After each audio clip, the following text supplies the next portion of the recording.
Presidente, bienvenido a la casa. ¿Qué tal, Esteban? Un Gracias, Javier. gusto. Gracias, Javier, por estar. No, por favor, es un placer enorme. Siempre me planteo si te tuteo o no en las entrevistas. Como quieras. Sí, y ¿Te muchas mandó los saludos, Majul? Me los mandó, me los Ah, mandó. bueno, entonces. Me los mandó. Siempre me interpelo porque como nos conocemos previamente siempre te tuteé, pero la investidura, Pero ¿por qué habría de cambiar? porque la investidura presidencial pone... Me parece que eso es un error. Aquellos que pretenden que, por ejemplo, que yo cambie. Mm, Es decir, yo prefiero seguir siendo el mismo y no ser un hipócrita o subirme al pony, ¿no? Lo cual, digamos, estaría mal. Sería un problema. Te tuteo entonces. Obvio, claro. ¿Seguís siendo el mismo que hace 4 o 5 años? En principio yo creo que sí. Lo único que ha cambiado es el trabajo. Es decir, tengo un trabajo con una responsabilidad mayúscula, pero sigo siendo la misma persona. Y el peso de tus decisiones obviamente tiene otras consecuencias. Es la naturaleza del trabajo con el que tengo un contrato de 4 años con opción a 8. ¿Cómo lo llevas? Entiendo la naturaleza del problema y lo tomo con la responsabilidad propia de la tarea. Es decir, eso hace que trabaje 16 horas por día. Da la sensación que comenzó una nueva etapa del gobierno. O sea, en algún momento planteaste que va a haber reforma de primera y de segunda generación, con un congreso, el primer congreso y con otro congreso luego de las elecciones de medio término. ¿Es así? ¿Hay como una nueva etapa ahora a propósito de la reforma de la Carta Orgánica del Banco Central? A ver, vamos a ponerlo en estos términos. Nosotros, para lo que fue la campaña del 2023, hicimos un conjunto de promesas. Una de las promesas estaba vinculada con la motosierra y era que íbamos a poner las cuentas fiscales en orden. Eso implicaba corregir un desequilibrio fiscal consolidado de 15 puntos del PBI, o sea, 5 en el Tesoro, 10 en el Banco Central.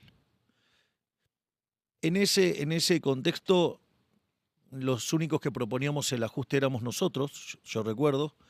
Todo el mundo decía que era imposible alcanzar el equilibrio fiscal en el primer año. Nadie hablaba del tema del Banco Central porque era de una complejidad enorme. Y contra todos los pronósticos, no solo que lo cumplimos en el primer año, sino que lo cumplimos en el primer mes. Además, llevamos los ministerios a la mitad, echamos 75.000 ñoquis, dimos un montón de contratos de baja. Por lo tanto, la motosierra se cumplió y, la caída del gasto público fue del 30% en términos reales.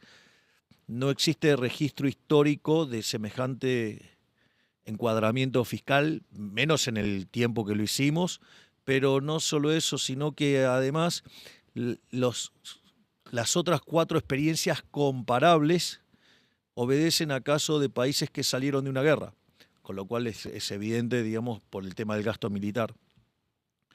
Es más, el tema del Banco Central lo arreglamos en 6 meses, que era un problema del doble de dificultad del que teníamos en el Tesoro, y en ese contexto la realidad es que además lo arreglamos sin violentar ningún contrato, lo cual también es de una complejidad enorme. Pensá que nosotros teníamos venciendo 4 bases monetarias en un día, teníamos deuda en pesos por el equivalente de 9 bases monetarias en menos de un mes. Por lo tanto, el desastre financiero que había también era enorme. Es decir, no solo había que poner en caja el Tesoro, sino que también había que poner en caja el Banco Central y había que arreglar el problema de la deuda del Tesoro. Y eso lo cumplimos. Lo otro que nosotros hablábamos era, una parte de la campaña era la dolarización y estábamos con el billete. Ahora, la realidad es hay mucha deshonestidad intelectual por parte Dolarización y quemar el Banco Central, ¿no? Claro, hay mucha deshonestidad intelectual por parte de los economistas, por parte de los periodistas. que igual los periodistas lo entiendo porque no tienen por qué estar formados en la materia. Pero, digamos, que los hagan los economistas ya me parece de una bajeza. Siempre expliqué que ese proceso no podía tardar menos de 4 años. La dolarización. El tema de cómo resolver la cuestión del Banco Central. Pero al margen de eso, sí, digamos que además eso está escrito, está en notas mías del cronista comercial, pero no solo eso, sino que además, cuando yo esto lo conté por primera vez en el programa de Pablo Rossi en La Nación Más, yo hablé de la competencia de monedas. Y obviamente que Pablo me hizo la pregunta casi que naturalmente es a dónde uno creería que el sistema tendería. Y básicamente lo que yo dije es que el sistema iba a tender a la luz de la historia argentina a que los argentinos eligieran el dólar. Y de hecho, digamos, o sea, de ahí quedó la dolarización. Es más, entonces, digamos, deshonestamente muchos economistas hablaban de que yo lo había prometido de manera instantánea, cuando están los artículos escritos, que yo hablaba, digo, que si uno hacía eso te mandaba 4 años. Después cuando, digamos, saqué el material a la luz, o sea, entonces me pusieron irrespetuosamente Javier Diley, digamos, porque, digamos, fue toda una parte de... Ahora, si vos te fijás, hoy existe competencia de monedas. Y, digamos, la cuestión de la inocencia fiscal, digamos que es un vehículo, digamos, para que los argentinos puedan sacar sus ahorros del colchón o de donde los tengan guardados, es básicamente es un proceso de dolarización endógena. ¿Y si los ciudadanos no lo sacan? Es la decisión de los ciudadanos, pero por eso es endógena. Entonces, eso, digamos, con lo cual también cumplimos en lo monetario, porque aparte es interesante, porque inocencia fiscal implicó ir contra muchísimos años donde en Argentina, respecto al fisco, se asumía que todo el mundo era culpable hasta que demostrara lo contrario. Y nosotros, digamos, volvimos a restaurar la presunción de inocencia, es decir, vos sos inocente hasta que se pruebe lo contrario. Con lo cual, digamos, esa parte también está cumplida porque dije que iba a bajar la pobreza y, la inflación. La inflación nosotros cuando bajó, o sea, si yo miro la inflación diaria, venía al 1,5 diario.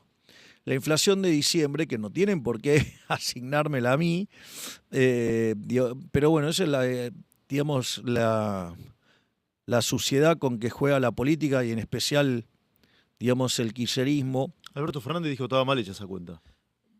Si Alberto Fernández no puede sumar ni con un abaco, es un analfabeto numérico.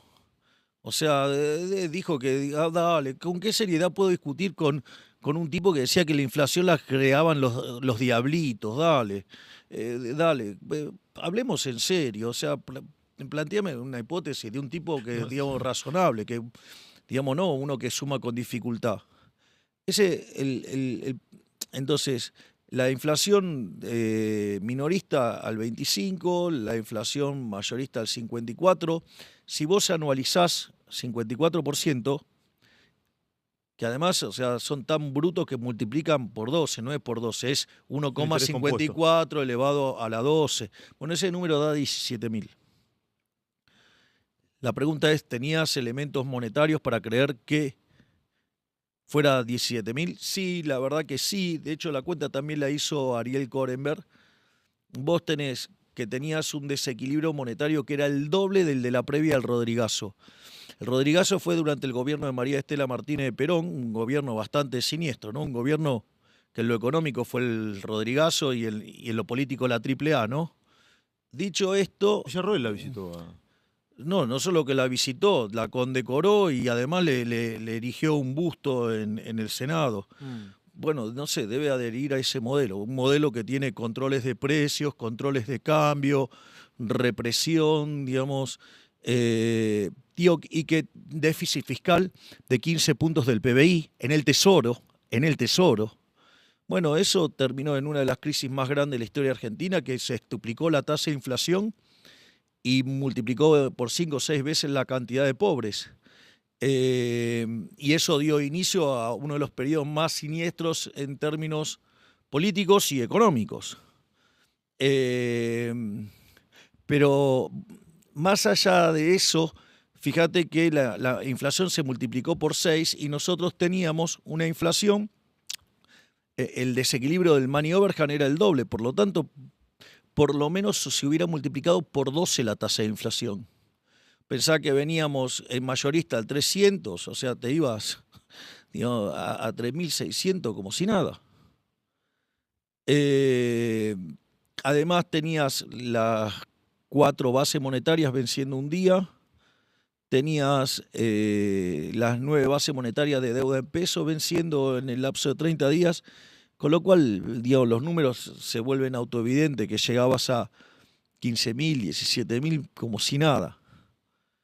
Y eso también lo evitamos, no solo que lo evitamos, sino que además lo hicimos sin violar los derechos de propiedad. Nosotros no hicimos un plan Bonex, nosotros no hicimos controles de precios, nosotros no apretamos a nadie, lo hicimos todo a mercado, lo cual también es porque eso te lo hace más lento. Y además tampoco fijamos el tipo de cambio como herramienta para anclar. O sea, nosotros nos anclamos en el equilibrio fiscal y en apretar la cantidad de dinero. En ese contexto, digamos, la tasa de inflación está en torno al 30% anual. Falta un montón, sí, falta un montón. ¿Va a seguir bajando pero la inflación? Sí, claro que va a seguir bajando. Pero acá lo interesante es que vos podés tener oscilaciones, pero la tendencia es clara. Cuando vos mirás mayorista, que no tenés el problema de las tarifas, o sea, todas las cosas que escondieron abajo de la alfombra los kirchneristas, la inflación mayorista está en el 1,1. Ya de hecho, hubo meses que estuvo en signo negativo. De hecho, a mí ahí también me molesta la deshonestidad intelectual de los economistas y también de los periodistas, porque yo desde que asumí hablé siempre de la mayorista y expliqué el tema de la mayorista y por qué usaba a la mayorista como indicador líder y demás, y siempre omitieron eso porque se notaba más fuerte el trabajo que habíamos hecho. Y sin embargo, cuando pegó el salto como consecuencia de lo que pasó en el estrecho de Hormuz, o sea, en Medio Oriente, ahí sí mostraron el dato. O sea, fue la única vez que mostraron. Pero bueno, digamos, uno puede, además... ¿Y los salarios? Vos hablas de No, inflación, pero ¿sí? vamos por parte. Otra cosa que yo dije... Yo me presentaba en los debates, soy Javier Milei, digamos, soy economista, especialista en crecimiento económico con y sin dinero. O sea, yo dije que sé cómo bajar la inflación, la estoy bajando, a tiempos récords, comparado con otras experiencias, y dije, yo sé cómo hacer crecer la economía. Entonces la pregunta es, ¿crece la economía? Claro que crece. Mira, la economía en los 100 años previos a nuestra llegada, porque los procesos de crecimiento son procesos a largo plazo, la economía creció en promedio 1% anual. Es más, cuando nosotros llegábamos, la economía llevaba 12 años sin crecer. Bueno, nosotros, cuando vos tomás el EMAE, que es el estimador mensual de la actividad económica, en términos de desestacionalizado, ya el primer año la economía creció 6%. No solo eso, en la frecuencia trimestral y por los efectos de los arrastres estadísticos, ahí lo que vos tenés es que había un arrastre estadístico de 3 negativo y, digamos, dio 1,9 negativo. Te dio negativo el de la frecuencia trimestral, pero por el efecto del arrastre estadístico, si no ya te hubiera dado para arriba. Por eso soy muy concreto en decir el EMAE desestacionalizado, ¿no? Mensual, digamos, tuvimos 6 arriba, el segundo año estuvimos 4,3 arriba, con lo cual en los 2 primeros años crecimos cerca de 11%. Es decir, que quintuplicamos al ritmo que crece la economía. Llevamos 26 meses seguidos creciendo, les guste o no les guste. Es más, dije que eso iba a derivar en una caída de la pobreza. Nosotros cuando llegamos, recordate que había desabastecimiento, porque ¿de qué te sirve digamos, que tenés un precio con el cual te miden la pobreza, la indigencia góndola o está lo vacía. que vos quieras, y la góndola estaba vacía. Digo, eso es parte de la hipocresía kirchnerista también, ¿no? Es decir, sí, tenías claramente, la canasta estaba más barata, pero cuando ibas a buscar el producto no existía. Acordate los problemas de desabastecimiento también en energía, digamos, en combustibles, o sea, los problemas que hemos tenido y también, digamos, a los precios, digamos, de cómo computaban, esos productos no estaban en la góndola. Dicho esto, evidentemente, cuando nosotros llegamos hicimos un sinceramiento. Entonces, cuando vos lo mirás en la frecuencia mensual, la pobreza salta a 57%, pero eso es lo que estaba escondido abajo de la alfombra. Hoy la pobreza está en torno al 30, al 29%, llegó a tocar el 29%, bueno, ahora rebotó. Digo, que yo el otro día veía una basura kirchnerista festejando que subió un punto la pobreza. Claro, porque la última medición creció. Claro, exacto. Tenés que ser muy basura, ¿no? Para, digo, festejar eso. Pero igual, digamos, o sea, vos tomás el nivel de cuando se sinceró de 57 a 30 y sigue siendo un montón. Son 14 millones de personas que salieron de la pobreza. Además de la indigencia, estaba en el 20, es el 6%. Digamos, lo que tiene que ver la pobreza infantil de 70% a 42%. O sea, ¿somos Suiza? No somos Suiza, no somos Suiza. No, digamos, la foto sigue siendo horrible, pero la película, la tendencia sigue siendo maravillosa. Digo, La foto es horrible y el momento también es horrible. bueno, digo, el momento es la foto. Pero lo que pasa es que vos tenés que, si vos tomás decisiones y no tenés en cuenta lo que de dónde, digamos, de dónde venís y hacia dónde vas, vos, digamos, o sea, claramente es un mecanismo de toma de decisiones bastante pobre, por decirlo de alguna manera. Entonces, yo miro la tendencia, la economía crece. Miro la tendencia en pobreza, cae la pobreza. Miro la tendencia en inflación, cae. Después vos me mencionaste Salarios. el tema de los salarios. Bueno, si yo tomo los salarios en dólares, estamos en el máximo nivel desde el año 2017. ¿Te gusta? Bueno, no, entonces vas a empezar con algún argumento esotérico. Digo, los salarios en dólares son el nivel más alto desde el 2017. Después vos querés decir, no, bueno, pero a mí me importan en términos reales. Ok, bueno, pero hay que. Yo te hago una pregunta. Pero en términos reales, Javier. Es lo que voy a ir. Dale. A lo que voy a ir. La pregunta es: ¿vos sabés cómo está compuesto el mercado de trabajo entre informales y formales? Sí, más informales que formales. Sí, pone que estén empatados. Sí. La pregunta es, si vos vas a hacer esa cuenta, ¿vas a dejar los informales afuera, siendo que es la mitad de... No, sí, la P hay que contar todo. Ok, bueno, si vamos a contar todo, mirá, hay el salario real del sector público cae. Bueno, pero ese es un resultado deseado del modelo, ¿no? ¿Sabes a quién es quien más le bajó el salario real en la Argentina desde que yo asumí? ¿A quién? A mí. Tengo el mismo salario nominal desde que cuando asumí, ¿Me puedes explicar de nuevo eso? al margen de haber renunciado a la jubilación de privilegio. Al empleado público es de modelo que caiga, digamos, el salario. Sí, obvio, claro. O sea, el modelo, digamos, implica que el ajuste lo paga el Estado, obviamente. O sea, los empleados públicos van a ganar menos. Es lo que yo prometí en campaña, es la motosierra. Ese es el primer punto. Igual hay toda una, digamos, nosotros estamos reclasificando ahora todo el Estado para ahora, digamos, empezar a hacer un procedimiento en el cual haya carrera tal que los buenos empleados públicos ganen mejor. O sea, eso también estamos trabajando. Es decir, digamos, donde ser un empleado público sea algo que te dignifica, ¿sí? Algo, digamos, que te dé prestigio. Entonces, estamos reconsiderando toda la carrera, digamos, dentro del sector público. O sea, es un trabajo que ya lo empezó a hacer Federico Sturzenegger.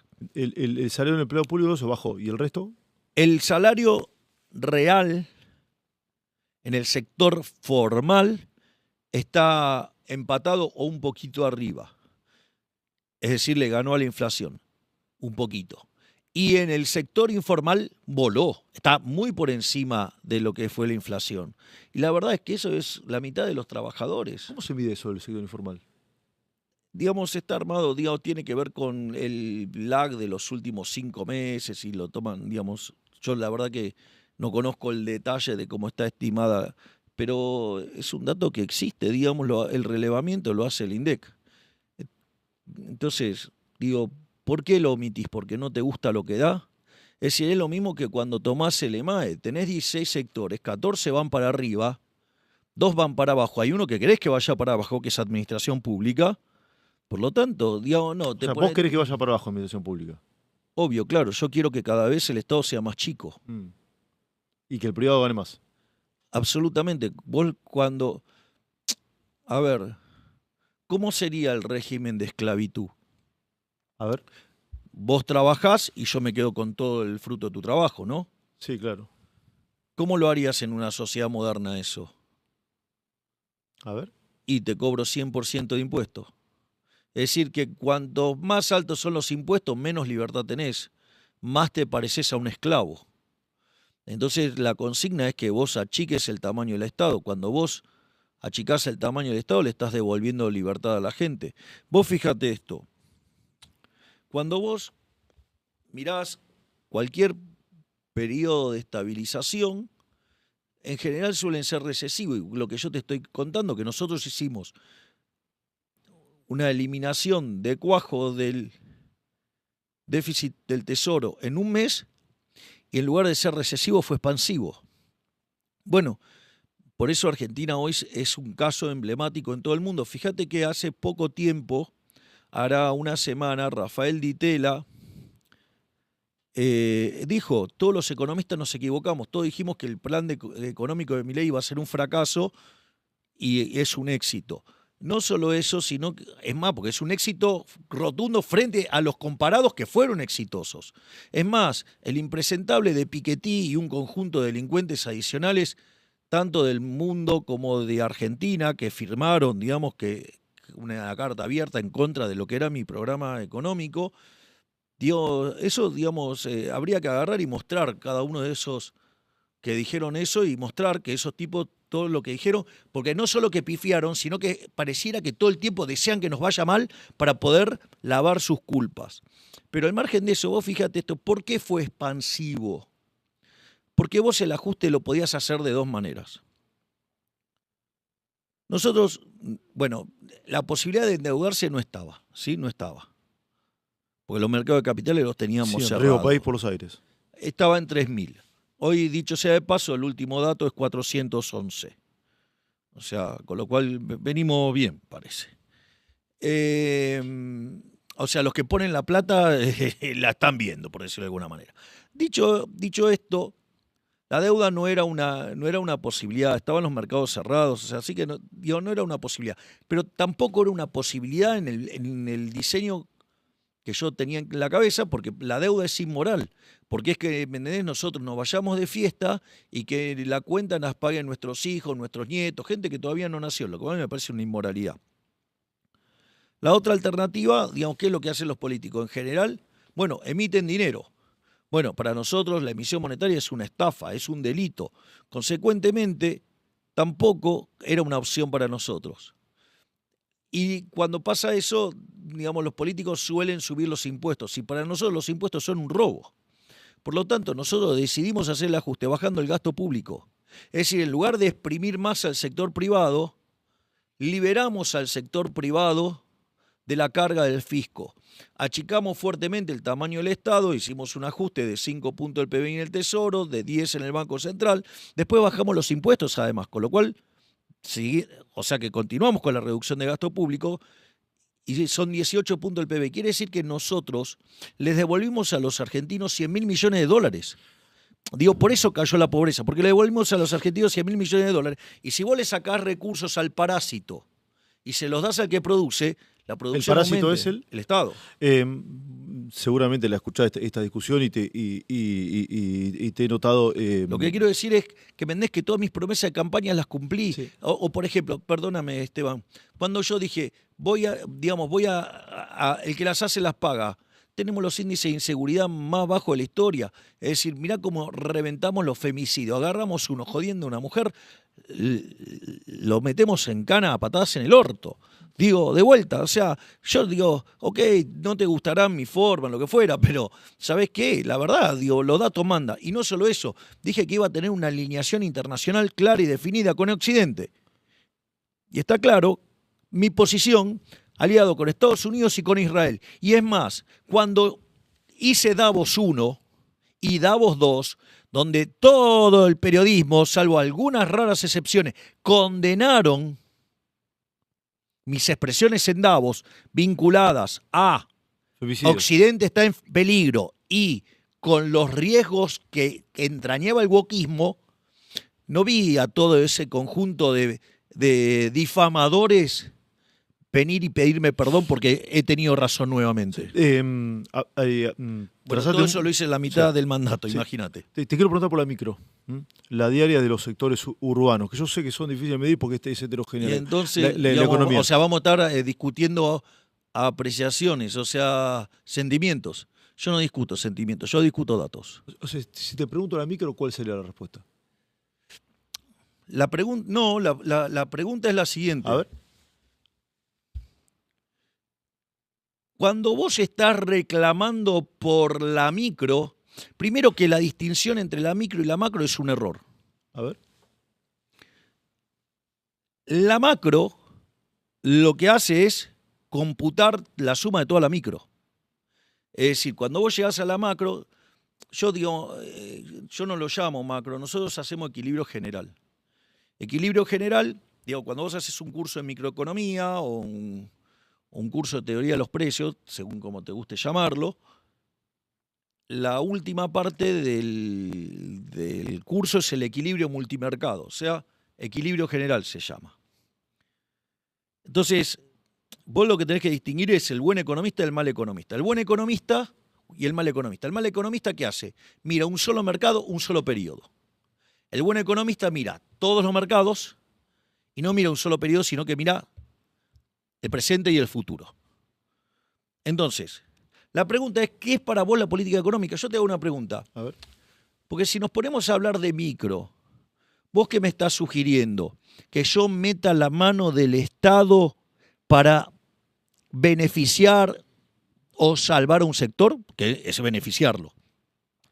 ¿Es eso cuando me hablas de micro? No, yo te pregunto. No, porque digo no. Porque yo digo, puedo describir, si querés te puedo describir los problemas que tiene el kiosquero en la esquina. Y digo, ok, digamos, ¿y qué me estás sugiriendo? Porque digo, ¿me entendés? O sea, yo tengo acá las palancas. Entonces, ¿vos qué me estás sugiriendo? Digo, que yo vaya y lo salve. Entonces la pregunta es, ok, si tiene un negocio que no rinde y que tiene problemas, ¿con qué lo salvo? Porque yo el otro día escuchaba a alguien bastante imbécil diciendo, bueno, pero vos tenés sectores que le va muy bien, pero vos tenés que ir a salvar lo que les va mal. Eso es de una brutalidad y de una ignorancia enorme. Mirá, te voy a explicar, por ejemplo, cómo mató gente eso en la pandemia. Te voy a explicar. Digo, los que se quieren meter a ponerle los deditos, que además, ¿vos te crees que eso es gratis? Digo, ¿vos te crees que, digamos, ahora entramos en otros detalles, pero seguime el argumento. Porque Dale, no, pero porque dale, esto es dale, importante. dale, Porque en el fondo el que te propone tocar la micro te está proponiendo hacer corrupción. Es de corruptos eso.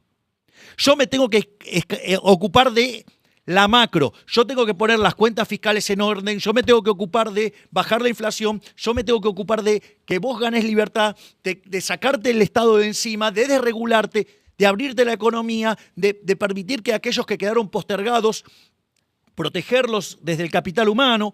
Eso, digo, mi tarea. Digamos, meterte en la micro es robarle a uno para darle a otro. Fíjate esto, te lo hago con un ejemplo. Digo, de los que hacen esto, no, porque los sectores que quedan postergados hay que ir a salvarlos. Pero para salvarlos tenés que meterle la mano en el bolsillo a otro. Entonces, vamos por partes. Fíjate esto, te lo hago con el caso de la pandemia. Cuando vino la pandemia, uno de los mecanismos para evitar los contagios, que era los barbijos. Sí. Con lo cual vos de repente tuviste una suba de demanda de barbijos fenomenal. Sí, claro. Todo, digamos, la economía producía esa cantidad de barbijos en ese momento. No, Halcón y por Gel lo tampoco. tanto subió la demanda y la oferta se movió poco de corto, ¿no? ¿Qué le pasa cuando pasa eso? Sube el precio. Bien, sube el precio. ¿Qué es lo que hace el precio? El precio lo que dice es que, mirá, de donde te cayó la demanda, vos tenés que reasignar recursos para producir más barbijos, por decirlo de alguna manera. Entonces, eso lo que hace es mueve los recursos hacia el sector de barbijos, aumenta la producción de barbijos, consecuentemente, vos salvás más gente. ¿Hasta ahí vamos? Sí. ¿Qué es lo que te dirían esto? Que hay que cuidar los sectores que... Vos te das cuenta, imagínate una pandemia, el equivalente sería, no, hay que cuidar los sectores que les está yendo mal. Entonces, ¿cómo lo haces? No, le sacás la cuasirrenta al de los barbijos.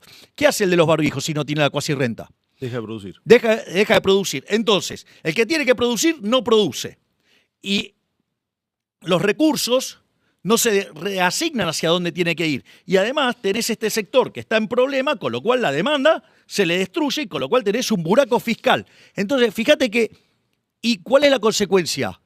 Tenés más muertos. ¿Te das cuenta? Es decir, que los que agarran y quieren tocar la micro y todo eso son asesinos potenciales, según lo que... Digo, todo depende de que estén tocando. Sí, a ver, vos tenés la botonera porque te eligió el pueblo, yo soy un mero observador, de realidad un comentarista. Vuelvo al caso del kiosquero. Vos decís, ¿qué se podría hacer? Es comentario de vecinos. ¿Sí? ¿Y si se baja el IVA? Pará. ¿Sabés quién creó el IVA? Perón. ¿Y sabés quién lo reglamentó y lo impuso? ¿Quién? Isabel Perón. Claro. Digo, para ver los modelos que Sí. proponen algunos, ¿no? Bueno, entonces, dicho esto... ¿Y es viable bajarlo o no? Vos te podés... A ver, nosotros tenemos pendiente una reforma impositiva. Para que te des una idea, primero que somos el primer gobierno en la historia que le devolvió a los argentinos 3 puntos del PBI en baja de impuestos. ¿No? O sea, cuando tuvimos que ajustar, ajustamos el gasto. Y cuando pudimos, devolvimos 3 puntos del... Es más, si nosotros mantenemos esta tendencia en términos de crecimiento que hemos estado observando, vamos a poder seguir bajando impuestos. ¿Sabes cuánto le vamos a estar devolviendo a los argentinos de bien si los argentinos nos acompañan y llegamos hasta el 2031? 500.000 millones de dólares. Entonces, ¿qué es lo que puedo hacer yo para que tu negocio funcione mejor? Bajarte la inflación, bajarte los impuestos, desregular, armar un clima más competitivo, respetar los derechos de propiedad, darte una macro sana, una macro flexible para que se puedan reasignar los recursos. Ese es mi trabajo. Es decir, digamos, yo tengo que estabilizar, digamos, la estabilización tiene 3 partes. Una política fiscal, una política monetaria y una política cambiaria. Eso lo estamos cumpliendo. Digamos, lo que tiene que ver con las instituciones, estamos creando instituciones pro crecimiento. Ahora, bueno, yo digo, a ver, la tasa de interés, ¿vos te crees que con el kirchnerismo sería más baja? Digo, qué estupidez. O sea, si el riesgo país era 3.000, si la inflación estaba viajando al 300%, esa tasa de interés no sé, no podía bajar del 400, 500%. Sí, ya te quiero llevar... ¿Me comprendés lo que Sí, te digo? claramente. ¿Cuánto es la tasa de interés hoy? 22. Sí, ya te quiero llevar a la coyuntura política, pero hay una cuestión que a mí me resulta muy interesante del debate. Acá estamos en Palermo y, por ejemplo, pasamos por Santa Fe. Acá cerca hay muchos negocios cerrados. Pero también veía ayer en distintos artículos periodísticos que el consumo online creció de manera exponencial. ¿Estamos ante una baja del consumo tradicional o un cambio global del consumo? Bueno, ¿Se entiende el escenario? Absolutamente. Por eso, primero, primero los datos. Yo, digamos, en el sillón, en la silla eléctrica, donde yo estoy puesto. ¿Estás en la silla eléctrica? Obvio, digamos, o sea. La pregunta es, yo me tengo que mirar los números agregados. Si yo miro el PBI está en máximo histórico. Si yo miro el consumo, está en máximo histórico. Si yo miro las exportaciones, están en máximo histórico y creciendo entre 5 y 6 veces más fuerte que el PBI. Entonces, lo que hay que comprender es que muchos están haciendo una historia de una falacia que se llama el todo por la parte. Mira un pedacito y desde ahí generaliza todo. ¿Me entendés? lo que te esté pasando a vos no es generalizable a todos los argentinos. Digo, eso es lo primero que hay que entender. Entonces, cuando vos sos un decision maker, o sea, vos sos un tomador de decisiones agregadas, digo, como es el caso nuestro, ok, digamos, y además sos liberal libertario, con lo cual no violentás el proceso decisorio de los individuos, o al menos querés interferir lo menos posible, que es lo que hacemos, desregulando, ¿no? 17.000 desregulaciones. Federico quita 17 regulaciones por día, es una máquina. Dicho esto,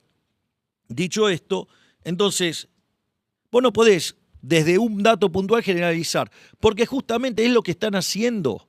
Es decir, entonces, vos agarrás, el otro día hacía un ejemplo hermoso el profe de Pablo, dice, se estaba quedando sin tóner, llama al asistente y le dice, me estoy quedando sin tóner. A la tarde, digamos, al otro día le aparece el tóner. Todavía imprime el profe. Está bien, pero ¿me comprendés lo que te digo? Ahora, ¿cuál es el problema? Digo, ¿dónde se lo compró en la librería de 3 cuadras? No. Fue y lo compró por Mercado Libre y listo. O sea, cambió la modalidad de consumo. Es más, mucha gente que se queja, digamos, de repente, no me entra gente en el local y después va y compra por Temu, por Shein. ¿Me comprendés lo que te digo? Entonces, digo, hay que soltar la hipocresía. Cuando vos mirás los números de Mercado Libre, como ves cuando vienen los números, te cae de traste. Sí. ¿Vos dónde comprarías ropa, Javier? No, yo no compro casi ropa. O sea, No, digamos, a mí hay una marca que me hace los trajes y cuando están muy baqueteados, yo tengo 3 trajes, uno negro, uno azul y uno gris oscuro.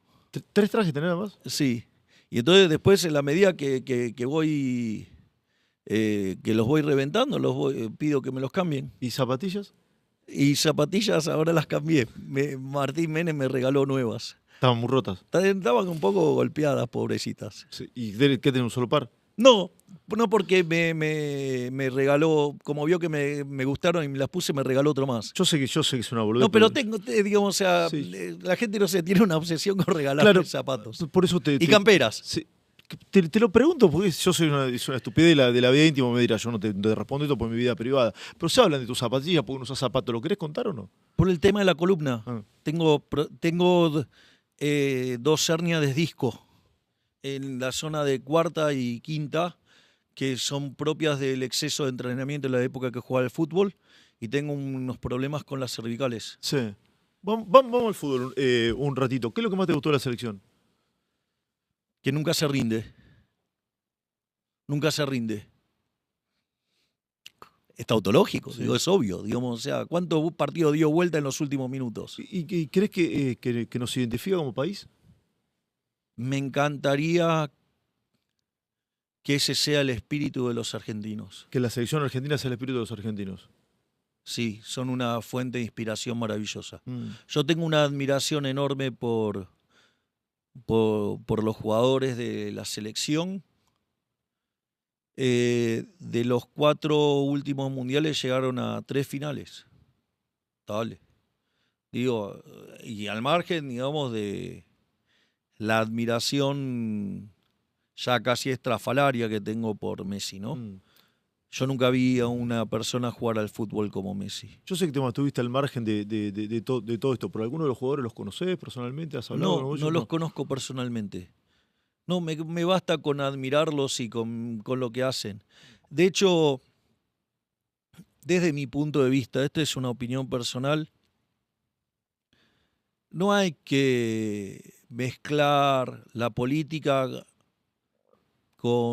ni con el deporte, ni con el arte. Mira, yo lo contaba el otro día en una entrevista. Elvis era probablemente en su momento el artista más conocido de Estados Unidos, ¿no? O sea, probablemente uno de los mejores músicos de la historia de la humanidad. Vos no sabés lo que eran las cosas que decían de Elvis cuando empezó. A ver. No, si se hubiera guiado por lo que decían los periodistas, se tendría que haber dedicado a manejar un camión, que era lo que hacía. Pero lo interesante es que, Elvis tiene el récord de audiencia, ¿no? Digamos, cuando fue el recital del 73 de Hawái, que esa fue una idea del coronel Parker, la transmisión vía satélite, fue la primera transmisión vía satélite de la historia. No lo sabía. Y lo vio 1.500 millones de seres humanos. O sea, que el equivalente de hoy serían como 3.000, o 3.000, 4.000 podrían ser. Dicho eso, es un artista muy popular, muy talentoso, y cuando en la época de la guerra de Vietnam o no sé qué conflicto, él está dando una conferencia de prensa y le piden que se expida al respecto. Y Elvis, con una humildad enorme y con un claro sentido, dice, mire, yo me dedico al entretenimiento. Digo, yo no tengo por qué estar opinando de este tipo de cosas. Eso, digo, mi tarea es hacer recitales, que la gente venga, pase un buen momento y se vaya feliz. Los jugadores también, digamos, son deportistas, practican el deporte más popular de la Argentina, por el cual tenemos una pasión desenfrenada, pero no debería ser utilizado políticamente. Me parece que la mejor lectura de esto la hizo, para variar, Scaloni. Digamos, yo creo que Scaloni, esta es una opinión personal mía, Scaloni tiene un futuro enorme como profesor de cualquier universidad de hiperelite en negocios, dando clase de liderazgo. Y siempre tiene la palabra justa, siempre está parado en el lugar correcto. Sí, y además es un líder que lidera megaestrellas. Ese hombre, digamos, o sea, yo tengo una admiración enorme por Scaloni. Digo, ojalá algún día tuviera la posibilidad de conocerlo, digo, porque como, como líder, como constructor de un equipo, o sea, la verdad es que es admirable lo de ese hombre. Pero sos el presidente, le podrías pedir conocerlo. Pero como todas estas cosas están tan politizadas, todo quizás le genera un problema. Y la verdad que, digamos, tampoco es para generarle un problema a una persona. Un colega, creo que fue Ricardo Roa, creo, escribió en Clarín una columna de domingo que vos habías hablado con Scaloni para el operativo de regreso de la selección. ¿Esto es así o no? Nosotros hicimos todo un trabajo conjunto en el cual a los jugadores se le ofreció 6 alternativas de festejo y que ellos decidieran si querían festejar o no. El problema es que yo entiendo que la toma de decisiones en ese momento es muy complicada porque estaban con el profundo dolor de haber llegado a una final y no haber tenido el mejor de los resultados. Es una frustración enorme, es una tristeza enorme. Y yo creo que se merecían un festejo, pero entiendo el dolor por el que estaban pasando y prefirieron no festejar. Yo, digamos, dentro de las posibilidades, había puesto a disposición la Casa Rosada. Mi hermana, digamos, quien administra la Casa Rosada, ya había hecho todo el dispositivo de seguridad para que no hubiera nadie más que casa militar, para que los jugadores pudieran disponer de la Casa Rosada para festejar con la gente. Y yo me iba a quedar en Olivos, o sea, digamos, es un festejo de un grupo extraordinario de deportistas, del deporte más popular de la Argentina y que le han dado enormes alegrías a los argentinos. A mí me apena que ellos no hayan podido festejar por toda la contaminación que genera la política. Es decir, entiendo que no lo hagan porque todo se vuelve la disputa se lleva a lugares impropios y creo que esa miserabilidad de la política dejó sin festejo a un grupo extraordinario.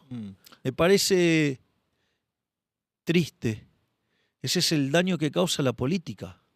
Es decir, esa miserabilidad y tratar de sacar alguna ventajita, digamos, derivó que un grupo extraordinario de profesionales que han estado a la vanguardia del mundo, digamos, son 195 países que participan, solo 2 llegan a la final. Lo hicieron eso durante 16 años, 4 mundiales, 3 finales, y no pueden festejar por la miserabilidad de la política. Es una cosa verdaderamente, a mí me parece profundamente doloroso. ¿Con Tapia tenés contacto, Javier? ¿Y qué concepto tenés del presidente de la AFA? No tengo contacto con Tapia yo. Dijiste que tenías un buen concepto de Scaloni. ¿Es similar al de Tapia o no?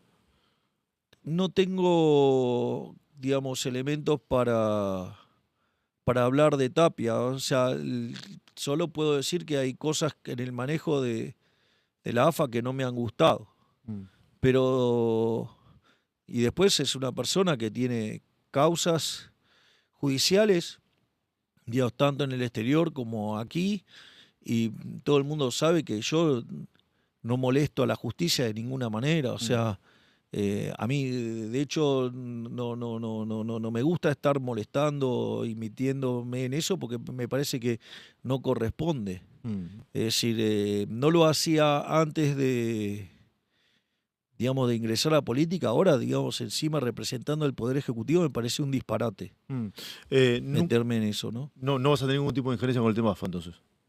No, ni loco. ¿Cómo me voy a meter en eso? O sea, no corresponde, está mal. Sí, O sea, que si vos te fijás, hay algo que se caracterizó este gobierno, es que dejó a la justicia actuar y que la justicia haga lo que tiene que hacer. ¿Y con el tema de Cristina? ¿Qué cosa? Es una condenada, estaba Sí. presa. El gobierno no hizo nada. ¿Y qué iba a hacer? Lo que pasa es que, claro, como no hice nada, puede ser que no haber hecho nada derivó en que termine presa. En otros gobiernos la protegieron. Es más, se llevaron a la fórmula al protector porque les servía para polarizar. A Pichetto, decís vos. Y bueno, digo, los hechos están ahí. Macri llevó al protector de Cristina. Y la lógica que tienen la gente que lo rodea al presidente Macri, digamos, no descarto que puedan pensar en esos términos. ¿Te veo enojado con Macri o veo mal? No, para nada. Veo mal, entonces. Mirá, yo, digamos, respecto al presidente Macri, yo sigo teniendo un gran afecto, tengo un gran agradecimiento porque él nos ha dado un apoyo muy importante y eso, digamos, también, obviamente que también agradezco enormemente la grandeza que ha tenido la doctora Bullrich, que fue quien, digamos, compitió, acompañó en la parte final de la campaña. Es más, tuvo la grandeza de aceptar el cargo de seguridad. Ella ya tenía ese cargo, ella pretendía otro ministerio. Sin embargo, yo sabía que la apuesta que yo iba a hacer macroeconómicamente podía tener riesgos grandes en materias de seguridad y la realidad es que le planteé el desafío y le dije que yo la necesitaba en ese ministerio y ella tomó el desafío y fue muy interesante porque cuando ellas, entre Patricia Bullrich y Sandra Petovelo, le hacen un efecto tenazas a los gerentes de la pobreza, que es lo que nos permitió duplicar el dinero que llegaba a la gente sin aumentar las partidas, porque sacamos a los intermediarios. Y en ese momento, la doctora Bullrich después me lo contó, pero me dice, mira, yo para enfrentar este problema necesito esto. Obviamente hubo 2 personas que se oponían a lo que planteaba. ¿Se puede contar qué necesitaba? Era el protocolo antipiquete. Había 2 personas que se oponían. ¿Dentro de tu gabinete? Sí, que era Nicolás Pose y Villarruel. se opusieron a eso. Ajá. Y Nicolás Pozo era el jefe de gabinete en ese momento. Y yo le dije, ¿usted necesita esto? Sí. ¿Y con esto lo puede resolver? Sí. Yo así como me lo dio, sin mirarlo, se lo di al secretario de Legal y Técnica, que en paz descanse. ¿Y Y lo firmaste? sí, y fue un éxito total. ¿Puede ser tu vice, Villarroel? ¿Bullrich? No, Villarroel no. es tu vice, pará. Fue Furcio. Sí. Digamos, no sé, digamos, no se me ocurre eso de incorporar en las fórmulas kirchneristas o, digamos, partidarios de Isabel Perón. Mira, en mi error nace otra pregunta. ¿Te arrepentiste de haber elegido a Villarroel? No, No te arrepentís. no porque en el momento que tomé la decisión creí que era la decisión correcta. Mira, cuando vos tomás las decisiones en función de lo que crees correcto, digamos, digamos que claramente a la luz de los hechos, digo, elegí mal, está claro, pero la realidad es que, digo, pero no es la única persona No, que elegí sí. equivocadamente. No te arrepentiste, pero fue un error. Sí, claro que es un error, pero digo, ¿y qué? ¿Vos no cometés errores? No, por supuesto. O sea, no hay supuesto. nada más tonto que si te cometés un error, Negarlo. tratar de negarlo. O sea, yo en ese sentido no tengo problema. Si me equivoqué. ¿Cuál es el problema? Ahora, Javier Santilli, la semana pasada, el viernes, dijo que se tenía que ir Villarroel, ya que critica tanto que se vaya. ¿Coincidís con eso o no? De vuelta, yo, la verdad que me parece, digo, una discusión irrelevante porque nosotros estamos haciendo el mejor gobierno de la historia pese a su marcada oposición, ¿no? Sabés que cometí un furcio, pero mi pregunta era si Bullrich puede ser tu próximo vice.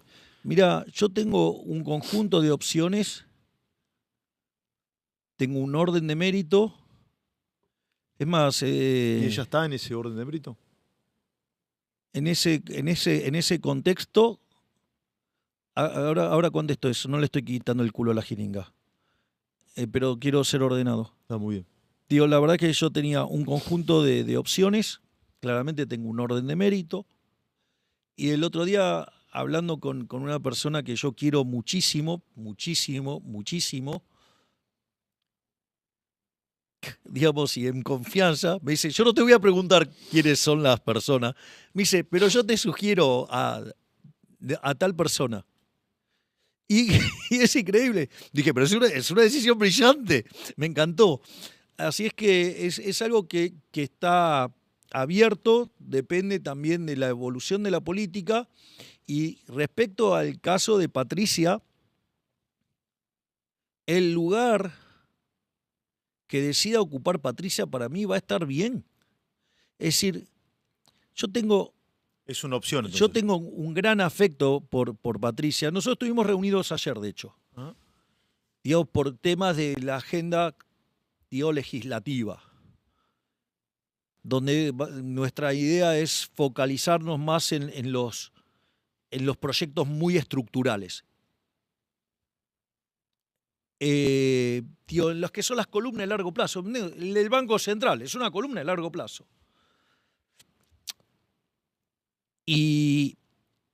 O sea, y además la admiro. O sea, le tengo afecto y la admiro.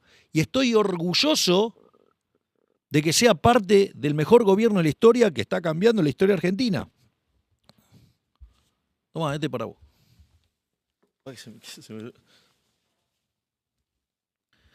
Javier Milei, la construcción del milagro. Sí, es el del año pasado. El de este año, la moral como política de Estado viene un poco atrasada. Y traje otro para tu audiencia, si lo quieren sortear. Gracias por la dedicatoria. Sí, mañana lo vamos a sortear. Para que no quiero, estamos lejos, no quiero que me escape y le quite el culo a la jeringa. No, por eso. Entonces, gracias. Si Patricia y la dinámica política determina que puede estar en un lugar u otro, digamos, lo vamos a ver en ese momento. Okay. Digamos, Patricia es un... No es un soldado de la causa, es un general de la causa. Y ya lo hablaste con ella entonces. Pero hay, de vuelta, pero hay varias personas que intervienen en esto.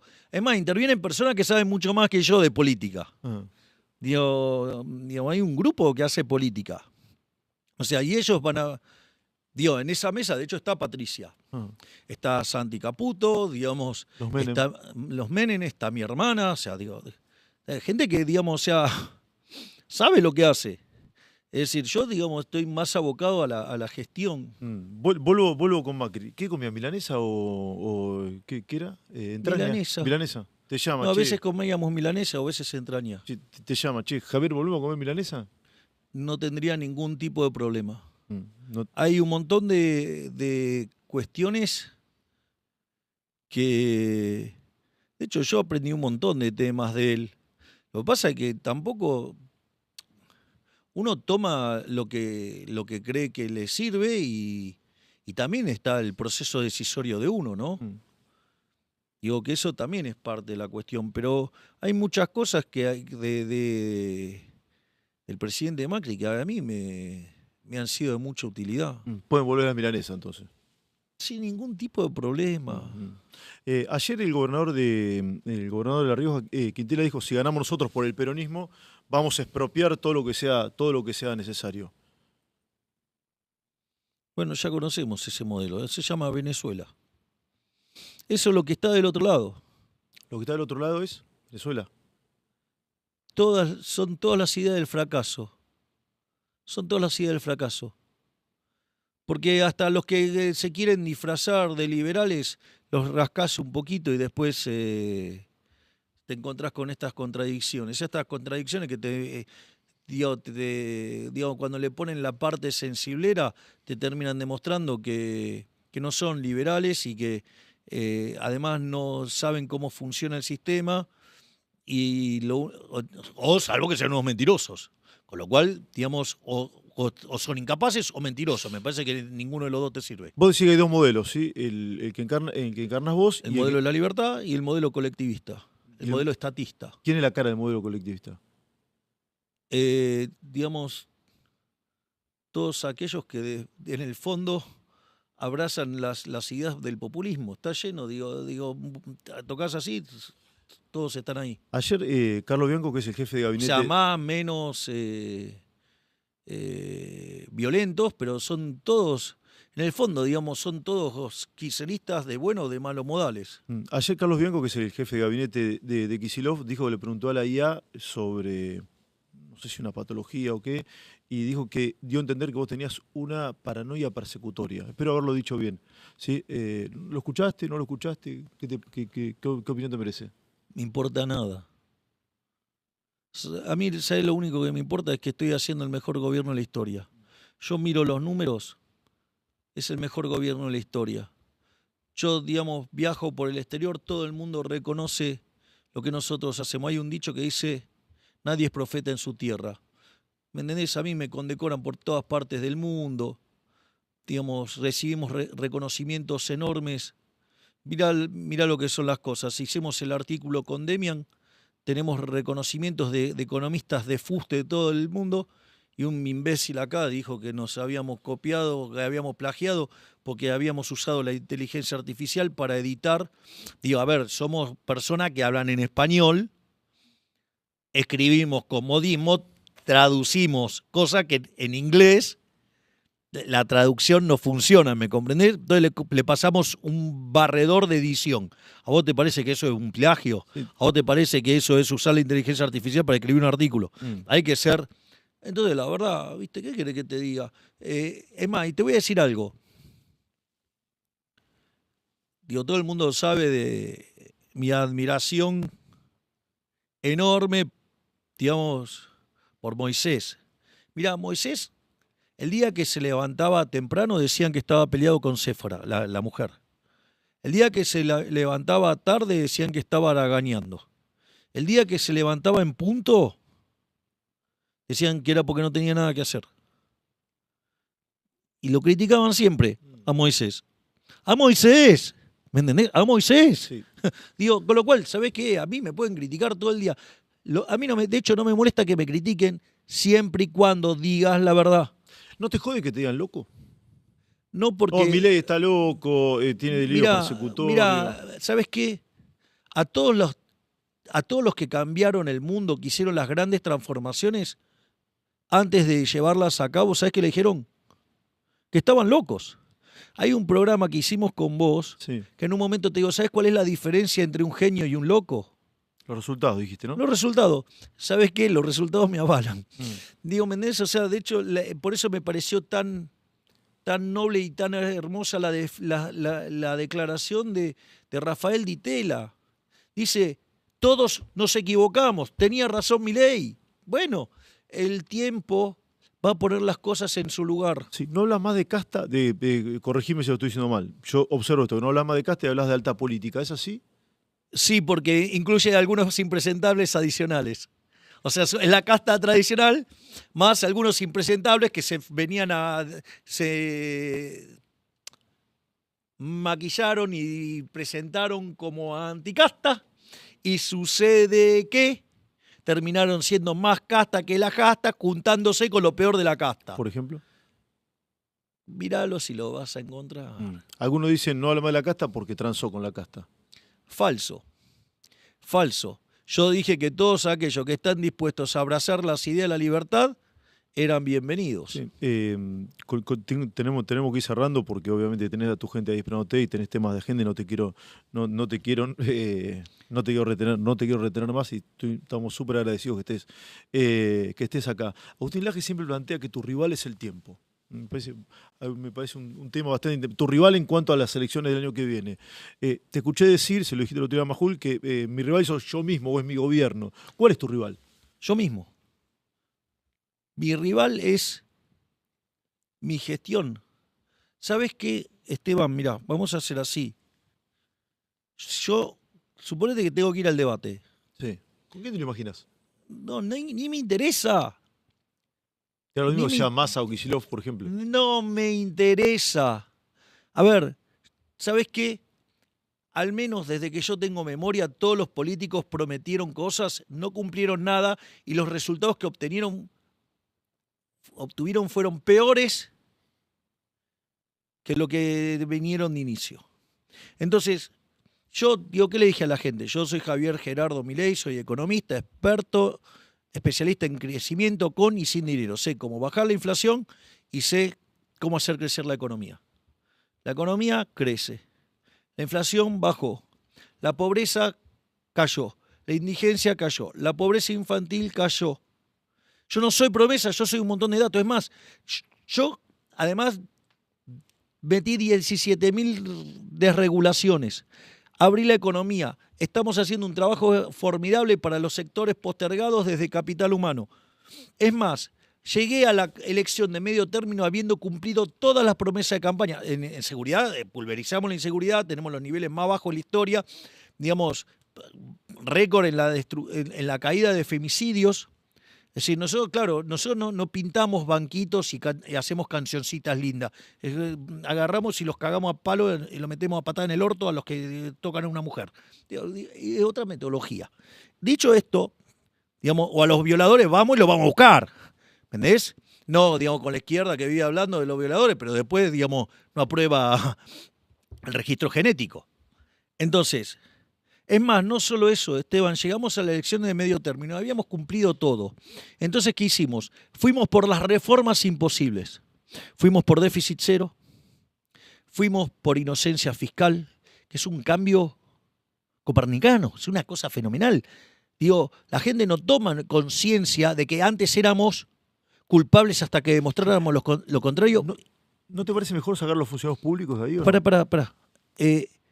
Y no solo eso, sino que además, no solo sacamos eso, sino que también hicimos la baja de la imputabilidad, que no se hizo en toda la democracia. Hicimos la modernización laboral, que ni los militares tuvieron el coraje de hacerlo.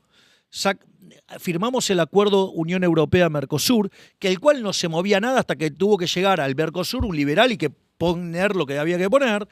No solo eso, sino que además, como si todo esto fuera poco, sacamos la ley de glaciares, digamos, para que justamente, digamos, sea posible hacer las inversiones que y devolverle federalismo al país. Entonces, digo, y sin embargo, y ahora Menezes acabamos de mandar digamos, una reforma integral, digamos, que modifica la estructura de saqueo de 91 años y diseña la nueva arquitectura financiera argentina, que es la reforma del Banco Central, la ley del grillete fiscal, la reforma del mercado de capitales, digamos, y el de seguros. Con lo cual le cambiás toda la arquitectura financiera de la Argentina. ¿Y vos te crees que eso, digamos, yo lo estoy haciendo mirando esta elección? No, yo lo estoy haciendo mirando los próximos 30 años. Entonces, ¿sabés qué? Yo tengo resultados, reconozco que tengo unas formas de mierda. ¿Tienes forma de mierda? Sí, bueno, eso es lo que dicen, qué sé yo. Yo, digamos, o sea, para mí, yo digamos, vi en tu programa una discusión de anhelo con un impresentable que a mí me dijo nazi hitleriano, pese a que le di clase a los hijos, ¿sí?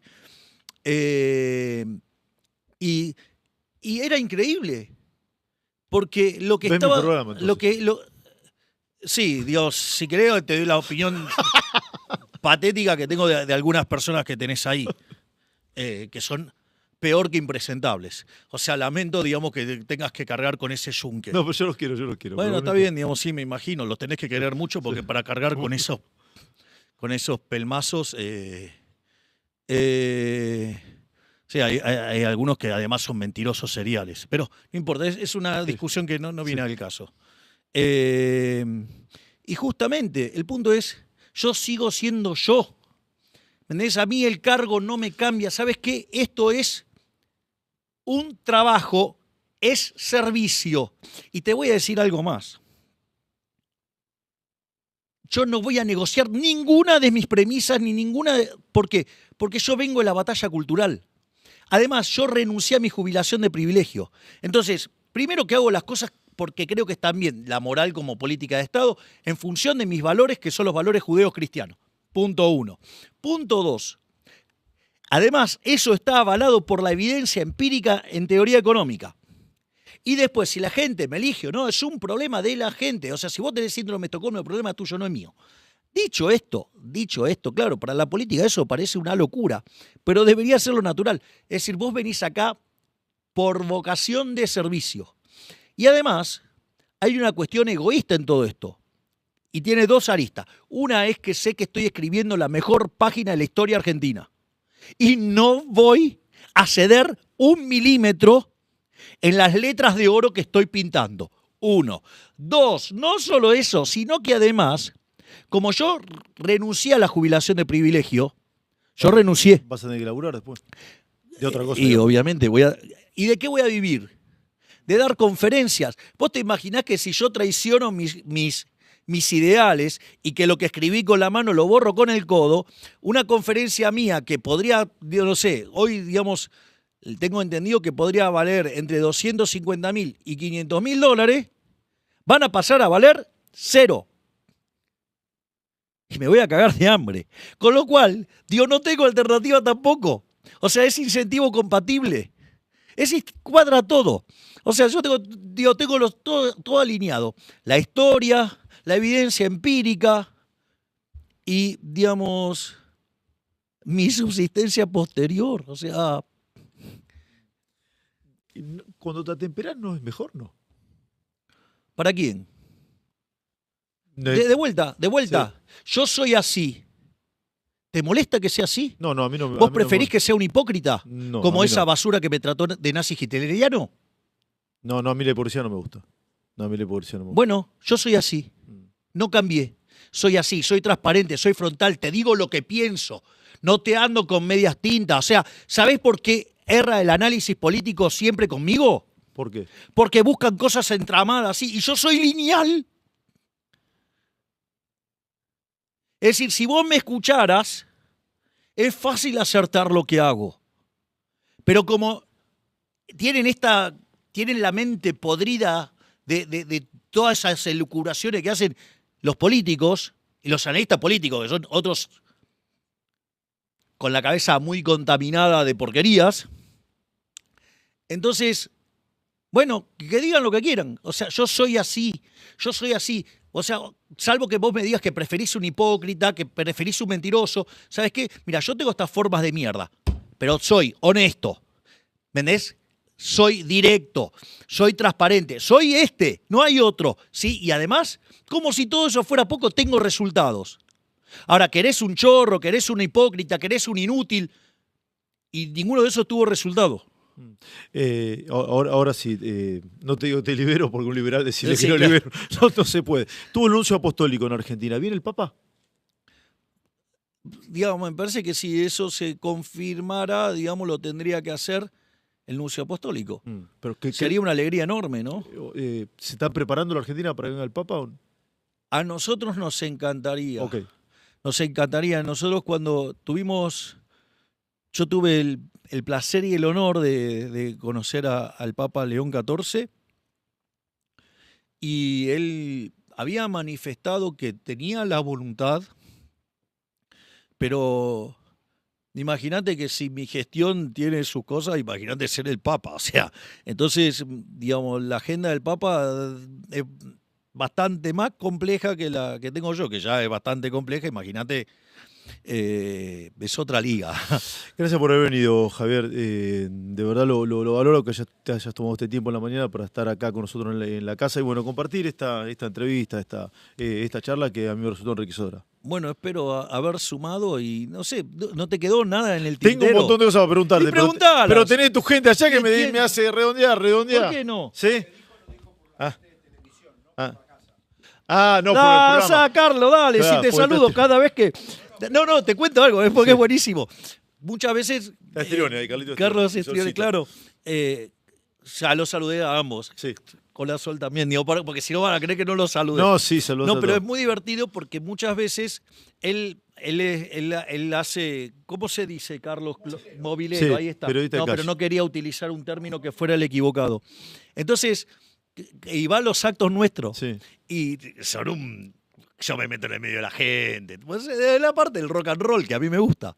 Y pobre Carlos, vos lo ves que está tratando de ver si me puede sacar una palabra. Y a veces yo me acerco y la muchedumbre te lleva para otro Te hace lado. preguntas tan filosas que no se las respondes. No, te lo puede decir Carlos, te lo puede decir. O sea, de repente me arrima el micrófono y yo quiero contestar y la dinámica, la gente me saca para otro lado. Sí.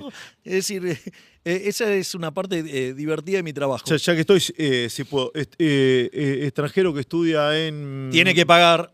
medicina, tiene que pagar. Tiene que pagar. Tiene que pagar. Y tiene que pagar también la medicina. Eso de...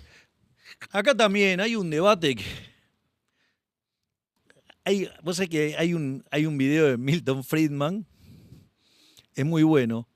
Dice, Milton Friedman, judío, polaco, digo, se venían escapando de Europa, se instalan en Brooklyn.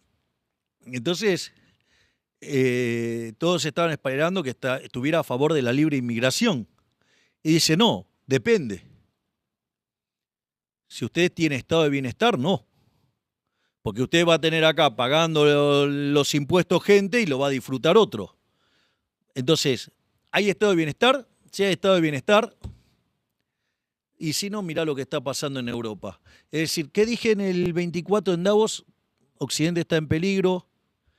En el 25 expliqué que los parásitos mentales del virus woke estaba arruinando a Occidente y en especial a Europa. Ahí lo tenés. ¿Sabes qué? Resultados. Sí, nombro Bolivia porque es un país limítrofe sin demérito a nadie. Sí, el día de mañana desde Bolivia hay una suerte de migración o invasión hacia nuestro país de estas características. Que son cosas distintas. Correcto. No, pero esa es la gran diferencia. Eso yo lo contesté para una cadena internacional. No es lo mismo la inmigración que la invasión. Cuando los inmigrantes entran a un país y se adapta a su cultura, bienvenidos. Nuestros abuelos. Claro, es un abuelos. país de inmigrantes. Es un país de inmigrantes. Es un país de inmigrantes. Esa es una cosa. Otra cosa es la invasión, que son personas que vienen, no cambian su cultura y se expanden dentro de tu territorio y después te ganan las elecciones y tu país se convierte en otra cosa. Entonces, a esos que hay que echarlos. Invasión, no. Invasión. ¿Estás de acuerdo con una invasión? Yo no, para Bueno, ¿y nada. qué te crees que era lo que estaba pasando en España? Es una invasión. Ni Pedro Sánchez está de acuerdo porque está No, echando. no, es mentira. Ahora A ver. ahora se panquequeó. Digamos, si no leí lo que decía la impresentable esa Montero, no sé cómo se llama, Irene Montero, Irene la Morente. impresentable esa, la teoría de la sustitución, de que había que sacar a todos los españoles y que tenían que venir todos los inmigrantes. Ahora que, digo, es como siempre, el socialismo hace un montón de macana y después, no fue real socialismo. No, sí es socialismo, eso son los woke, ese es el resultado. Para vos Europa está en peligro. Lo dije en el 24, lo dije en el 25, los hechos confirmaron que tengo razón, dale. Porque, digo, si los resultados me avalan, ¿por qué tengo que cambiar de opinión? La elección en Estados Unidos de medio término de noviembre, ¿puede cambiar algo el vínculo con Argentina, la situación de Scott Bessent y demás o no? A ver, nosotros tenemos una alianza estratégica con Estados Unidos e Israel y eso no va a cambiar. De hecho, la alianza estratégica empezó, digamos, con el gobierno anterior. Ahora, digo, que después yo tenga una excelente relación con Donald Trump, a quien además admiro porque cuando vos empezás a entender de qué se tratan las palancas y lo que hace Trump, tío, te caes de traste. Es decir, cómo está rediseñando geopolíticamente todo el mundo, o sea, te sacás el sombrero. Pero, digo, al margen de eso, no solo que tengo una relación excelente con el presidente Trump, sino que además tengo una excelente relación con gran parte de sus secretarios de Estado. ¿Pudiste hablar con él o con ellos del tema Malvinas? Es algo que el canciller Kirchner está trabajando activamente. Con Estados Unidos. Sí, claro. Porque vos tenés que comprender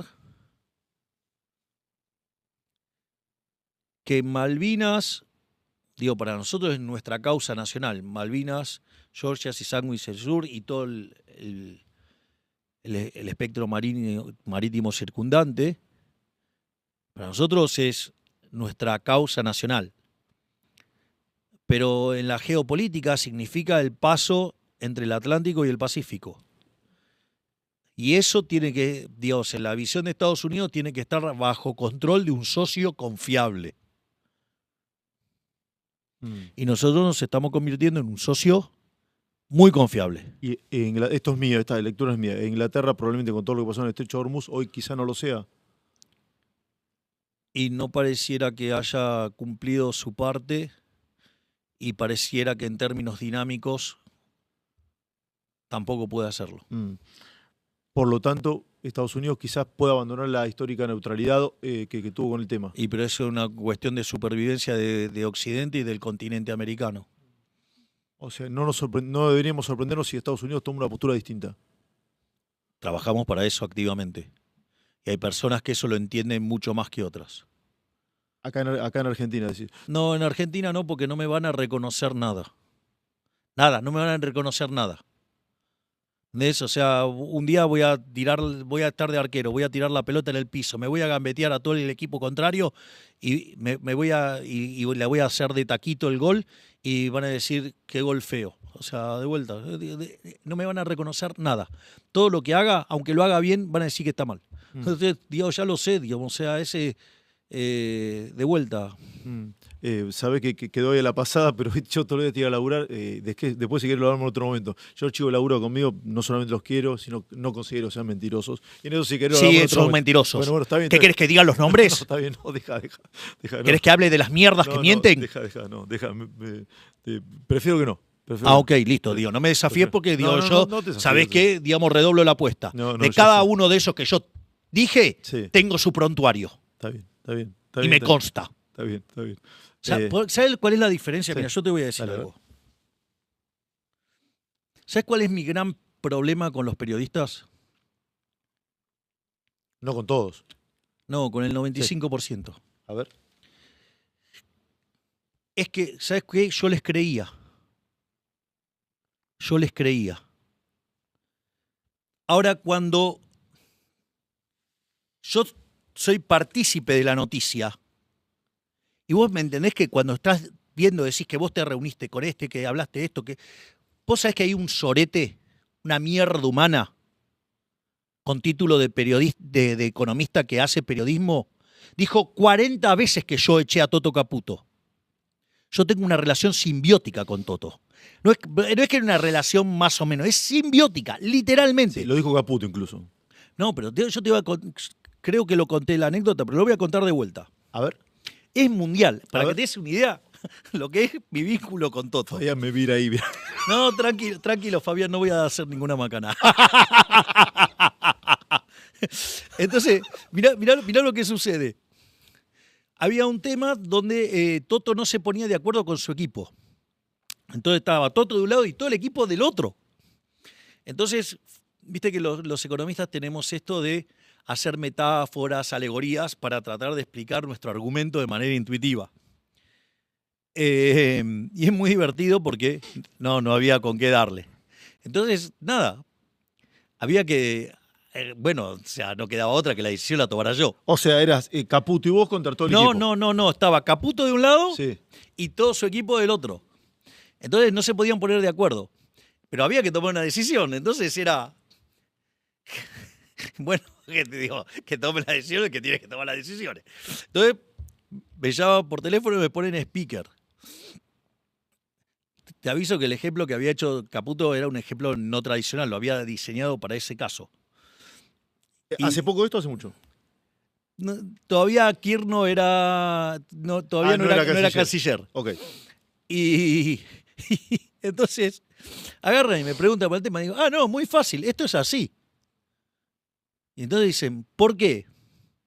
Por esto. Bueno, y una explicación intuitiva, y desarrollo una explicación intuitiva no convencional, que era la misma que había desarrollado Toto. Y se escucha de fondo, no, basta, me voy. O sea, no puede ser, o sea, me parecía armado. Y no, así, digo, ese es el vínculo que tengo con Caputo. Y esta persona, esta basura, porque no se puede decir otra cosa más que una basura, ¿sabes que cada vez que dijo que yo lo iba a echar, ¿sabes qué? ¿Por qué dijo eso? Porque ese día, el día anterior, o sea, cuando salía la noticia y se estaba sentando, Toto se estaba sentando en una mesa de negociación pesada. Vos te das cuenta, ¿no? El daño que trataba de hacer esa persona, porque vos te ibas a sentar con el ministro y había un sorete diciendo que iba a renunciar, que yo lo iba a echar. ¿Vos te das cuenta de la gravedad? Si vos me decís que pasó una vez, te lo creo. 2 veces, 3 veces, no, 40 veces pasó. Esa misma basura humana, vos sabés que, digo, yo ando con un grupo de camionetas y autos, son todos negros, digo, no le van a errar nunca. O sea, así como he visto siempre de oscuro, los autos en los que ando son todos oscuros. Sí, la custodia presidencial, ¿no? Exacto. Y como parte de la custodia está la ambulancia. Un día, en lugar de salir por la puerta que sale al Ministerio de Economía, porque íbamos a otro lado, teníamos que salir por la puerta que da al Banco Nación, que es cuando, viste, vamos al Tedeum caminando. Y vos no estabas en la Casa Rosada, ¿eso fue? No. Entonces hubo que mover toda la custodia y entre esas cosas la ambulancia. Claro, que va último la ambulancia. Bueno, cuando terminan de mover la ambulancia queda justo en la puerta de donde salgo yo. Esta basura inventó que con Toto nos habíamos cagado a trompadas. No sabía eso. Y que uno había terminado internado. Cuando yo leo eso, lo llamo a Toto y le digo, ¿cuál de los dos quedamos internados? O sea, no me había enterado que nos habíamos cagado a trompadas, pero digo, por lo menos, ¿cuál de los dos quedó internado? Digo, ¿me entiendes? O sea, estaba de Olivo, le digo, ¿te pasó algo? ¿Estás internado por algo? Le digo, porque quizás, o sea, la mentira la construyeron así. Entonces, cuando vos ves eso, no te queda otra que enervarte. Son mentirosos, tienen un problema con la verdad. Los periodistas tienen un problema con la verdad. No todos. Mienten. El 95% miente. Van y compran chimentos baratos de peluquería. Pero Esteban, te lo estoy contando. ¿Qué querés que te diga los nombres? No, está bien. ¿Querés que te diga los nombres de cada uno de los soretes que estoy haciendo referencia? No, está bien, prefiero que no. Bueno. Es decir, ¿o querés que te lo documente? Digo, es tremendo. Entonces mi problema con los periodistas es que yo les creía, yo trabajaba y hacía análisis y tomaba decisiones en función de cosas que leía de los periodistas. Por suerte siempre me basé en los números, pero la cantidad de estupideces que habré hecho siguiendo los análisis Y no solo de periodista. Las veces que usé encuestas. ¿Crees en las encuestas? Eh, sí, pero no como se usan acá, que se usan como instrumento de herramienta ¿Mirás política. encuestas? Sí, pero de vuelta, pero no tomo decisiones mirando las encuestas. No convocás un focus group a hacer una decisión. Para nada. Digo, entonces no sos un estadista, sos un mediocre. Sos un populista disfrazado de científico. O sea, yo tengo una visión y se toman decisiones mirando esa visión. ¿Qué focus group? Digo, ¿sabes la cantidad de veces que tomé decisiones que decía, no, esto no? ¿Qué me importa? Es lo que está correcto, tomo la decisión correcta. Sí, existe el mileísmo sin Milei, viste que se plantea un poco, che, algunos están buscando un mileísmo sin Milei. Yo alguna vez en una suerte de mirada dije, me parece un oxímoron, pero vos lo has escuchado esto, lo ves, ¿qué mirada tenés al respecto? ¿Con eufemismos o sin eufemismos? Como quieras, como vos quieras, como vos quieras. Te estoy dando la opción. Sin eufemismos. Una pelotudez. Ok. A ver, voy a explicar. El mileísmo algo. sin Milei es una pelotudez. Claro, porque me parece una pelotudez hablar de mileísmo. ¿Entendés? Yo que he dicho siempre sobre esto, que esto es un trabajo Sí. y que es un contrato de por 4 años con opción a 8. Y además dije que me niego a cambiar las reglas bajo las cuales asumí. ¿Ok? Hasta ahí vamos. Dicho esto, para mí esto es un trabajo. Yo soy liberal. Vos vas al cementerio, está lleno de imprescindibles. Y sin embargo el mundo continúa. Sin duda. Entonces, ya el solo hecho de ponerle el rótulo de una persona no mapea con mi visión de la libertad, del liberalismo. Es decir, a ver, a veces dicen, no, hace falta 50 años de Milei. Si es eso, fracasamos. Si vos dependés de una sola persona, fracasamos. Por eso es tan importante la batalla Pará, que esto es un cultural. titulazo. No hacen falta 50 años de Milei. Hace falta 50 años de liberalismo, no de Milei. Milei es un nombre más dentro de la lista. Milei es el primer presidente liberal libertario, no solo de Argentina, sino del mundo. Pero es el que inició el camino para hacer grande la Argentina nuevamente. Y que Argentina sea grande nuevamente depende de los argentinos que decidan seguir por el modelo de la libertad. Y el modelo de la libertad es un fracaso si depende de una persona. O sea, no te gusta la palabra mileísmo. ¡No! Va en contra de mi naturaleza filosófica. Y te gusta separar todo más en derecha e izquierda, ¿no? Me gusta más separar entre liberalismo y estatistas. Hablas poco de peronismo. De vuelta, hablo de lo que hago y lo que le ofrezco a la gente. No hablo con el pasado decadente. No es que no hablo del peronismo, no hablo de nadie del pasado que son todos decadentes. Digo, son todos los que están del otro lado son piezas de museos. Y los que parecen nuevos tienen idea que son más de museo que los otros. Y no es por la falacia de lo moderno. Ahora, Es porque, digamos, son todas ideas que fracasaron. Sí, ahora sí, por último, te queda 1 año y medio de gobierno en este primer mandato, hay que ver qué es lo que decide la ciudadanía el año próximo. ¿Cuál es tu principal desafío? Ser cada día mejor. Ser cada día mejor. Crecer más, que haya menos inflación, que haya menos pobres, que haya menos indigentes, que haya menos chicos pobres, que los salarios sean más altos, que la gente viva mejor, que la gente esté más contenta, fruto de que todas las cosas que lo agobiaban antes, digamos, se vayan resolviendo.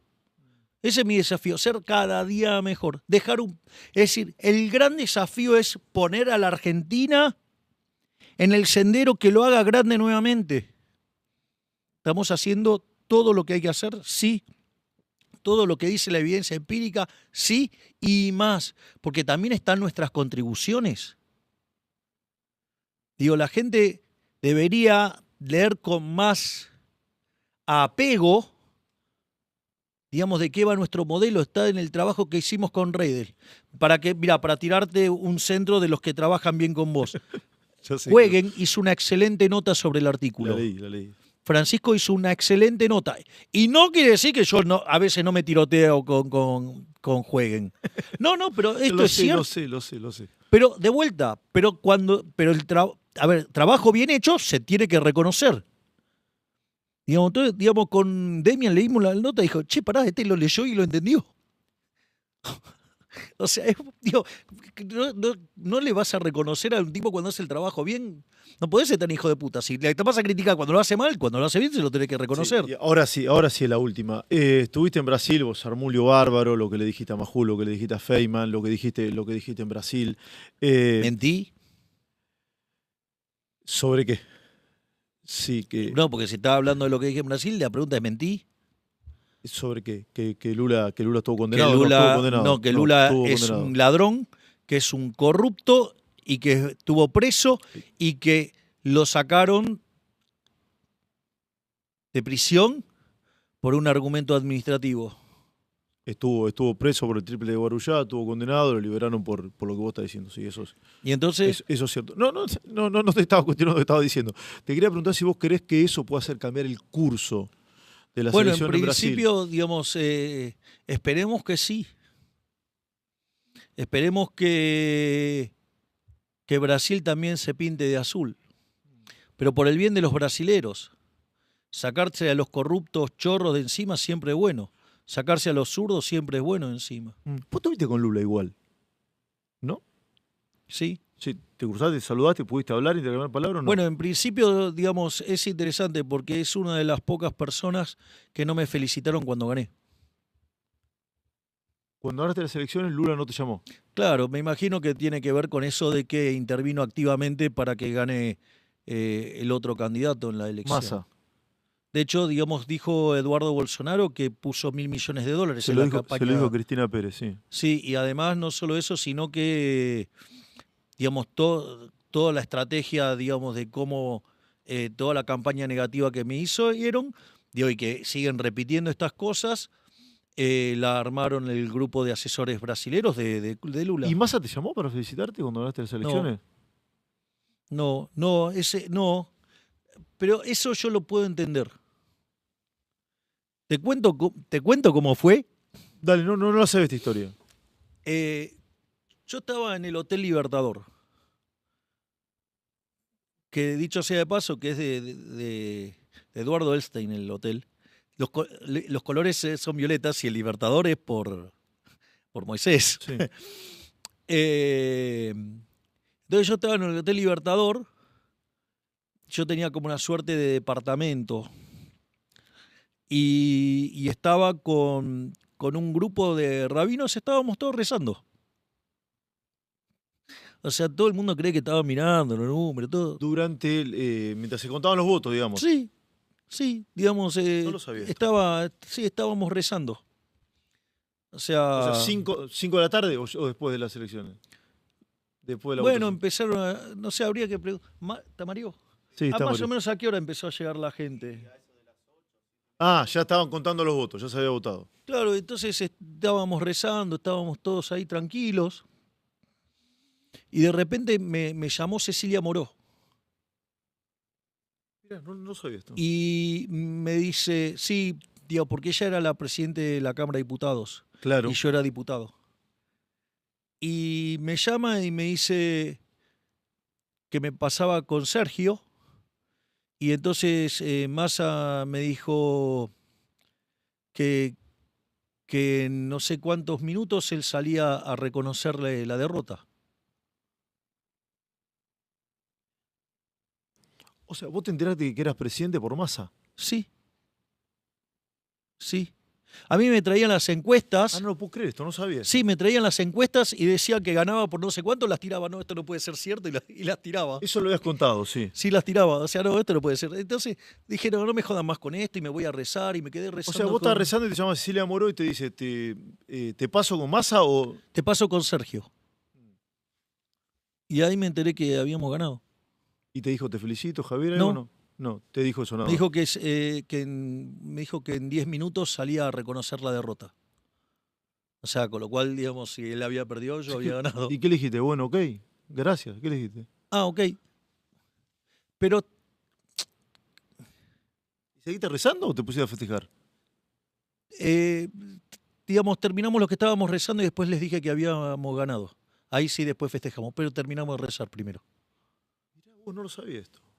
Sí, No lo sabía. O sea, estabas con un grupo, estaba Mario es sí, uno sí, sí, sí, de tus asistentes y un grupo de rabinos. sí. Eran 4 o 5 personas. No, éramos unos cuantos ese Ah, día sí. rezando. Y a ninguno le dijiste que eras presidente. No, porque teníamos que terminar de rezar. Mirá vos. Mirá vos. Y Cristina no te llamó. No. No, a Cristina la conocí el día del traspaso de mando. Que de hecho no sé qué me dijo de los perros y le dije que yo tenía en el bastón, y le mostré a los chicos en el Sí. bastón mío tiene la cara de mis hijitos. ¿Fue afectuosa ella con vos o no? ¿O correcta? Correcta. Correcta. Y nunca más volviste a hablar con ella. No, no, fue la única vez que la vi. ¿Una sola vez viste a Cristina? ¿Y con Massa volviste a hablar o no? ¿O tampoco? En una cosa que tenía que ver con él, porque él era el ministro de Economía. Ah, con el traspaso. Y entonces la cuestión de la economía era un tema no menor. Así que sí, yo tuve una charla con él porque claramente, digamos, él era el ministro de Economía. Digo, y también tuve una charla con Alberto Fernández en Olivos. Bueno, hay una foto de eso. Sí, claro, fui a... Fue la única vez que lo viste a Alberto Fernández. eh, bueno, y el día del traspaso. Claro, el día del cambio. No, pero igual antes lo había visto antes, Sí. cuando él era opositor al kirchnerismo. Que compartía algún programa, me imagino. No, no, no, no, lo vi en un almuerzo, cuando era un opositor fuerte al kirchnerismo. Sí, cambió de opinión. Bueno, cosas que pasan. Como gran parte de los políticos, ¿sí vos? Digamos, no sé, digo, qué sé yo, es un problema decisorio de él. Quizás él quería ser presidente y por ser presidente estaba dispuesto a dejar sus valores afuera. Yo, digamos, no negocio mis valores, digo, y hago lo que yo creo que es consistente para, digamos, seguir mi plan de vida que me hace feliz. Entonces, digo, entonces yo no tengo por qué ponerme digamos, yo no sé bajo qué circunstancia cada persona toma decisiones. Yo sí sé, por ejemplo, la cantidad. Mirá, esta es una anécdota que te puede gustar. Muchas veces en distintas entrevistas o reuniones me dice, no, bueno, cuando termine en Argentina venga a ser presidente acá o primer ministro. Y yo le digo, no, ni loco. Y dice, ¿y le daría una recomendación? No. Dice, no, ¿cómo le va a dar una recomendación? No, porque lo que yo descubrí es que la silla eléctrica tuya es absolutamente idiosincrática. Es decir, cuando yo tomo decisiones, además tengo un conjunto de restricciones y las restricciones que tengo yo de repente no son las mismas que tiene otra, mis preferencias son otras. Entonces, digo, ¿qué le puedo recomendar? Nada, nada. Digo, o sea, mire, yo lo que sí puedo decir es, yo hice esto, pero y si usted tiene alguna duda, le puedo explicar alguna de las restricciones que enfrento. Otras son secreto de Estado. Javier, gracias de verdad por haber venido. ¿Estuviste cómodo? Hace mucho que no. ¿A vos qué te parece? Yo creo que sí. Cierro porque me van a matar lo que tenés ahí atrás, pero de verdad estoy muy agradecido con tu presencia. Se lo decía a la gente que trabaja contigo, que a veces hay gente que pierde dimensión, que sos el presidente, entonces por ahí va con preguntas que quizás Pero de exceden la vuelta, investidura presidencial. de vuelta. Y probablemente incurrí yo también en alguna de No, esas pero de preguntas vuelta, vinculadas con temas que por ahí pero de exceden vuelta, pero de la vuelta, investidura. Esteban. ¿Sabes qué? Para mí es un logro si eso ocurre. Porque entonces quiere decir que no me subí al pony. Digo, si yo soy una persona que admira tanto a Moisés, ¿sabes cuál era la principal virtud de Moisés? ¿Cuál? La humildad. Hay una frase de Ari Paluch que es genial. Yo la escuché, Ah, yo se lo la del dije. ego, ¿no? Claro, cuando se agranda el ego, se achica el genio. Si se achica el ego, se agranda el genio. Mm. Digo, todo esto es cómo vos procesás el ego. Mm. O sea, si vos te subiste al caballo, te subiste al pony, te la vas a pegar. Te la vas a pegar. La vida es como una rueda. Y hoy te toca estar arriba y mañana te va a tocar estar abajo. Entonces, más vale que sepas manejarte y moverte tal que cuando vos estés arriba o estés abajo, vos puedas seguir siendo el mismo. Y ser yo mismo es ser consistente con mis valores que me hacen feliz. Gracias, Javier, por haber venido. Me voy a acercar a darte la mano.